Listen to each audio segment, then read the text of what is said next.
POCSO प्रकरणातील आरोपी भीमराव कांबळे याला व्हिडिओ कॉन्फरन्सिंगद्वारे न्यायालयासमोर हजर करण्यात आलं। न्यायालयात दोषारोप पत्र सादर करण्यात आल्यानंतर आरोपी विरुद्ध प्रक्रिया जारी करण्याचे आदेश देण्यात आले। 28 मे रोजी निश्चितीपूर्वी सुनावणी होणार आहे, त्यासाठी दररोज यापुढे सुनावणी केली जाईल।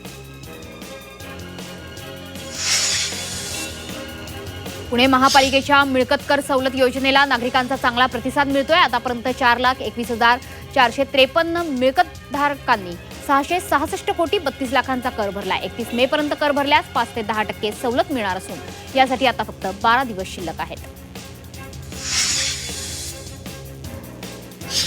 पुण्यात माजी नगरसेवक वनराज आंदेकर खून प्रकरणातील आरोपीच्या भावावर कोयत्यानं हल्ला करून गोळीबार करण्यात आला। या प्रकरणी आंदेकर टोळीतील 5 जणांना 27 मे पर्यंत पोलीस कोठडी सुनावण्यात आली आहे।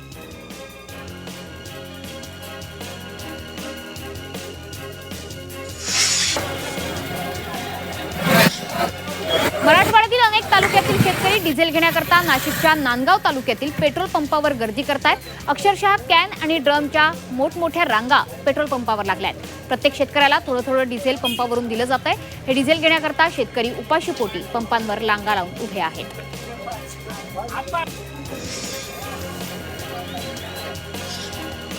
नाशिक शहरातील काही भागामध्ये उद्या पुन्हा पाणीपुरवठा बंद राहणार आहे।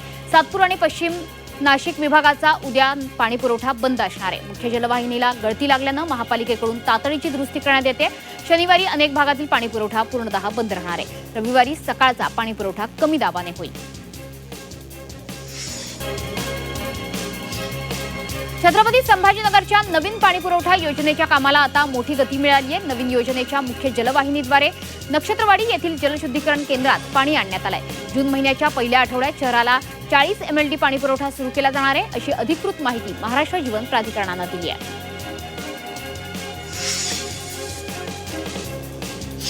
छत्रपती संभाजीनगर जिल्ह्यात गेल्या काही दिवसांपासून पेट्रोल डिझेलच्या टंचाई निर्माण झालेली आहे। त्याचा फटका जागतिक वारसा स्थळ असलेल्या ऐतिहासिक वेरूळ लेणीच्या पर्यटनाला बसलाय।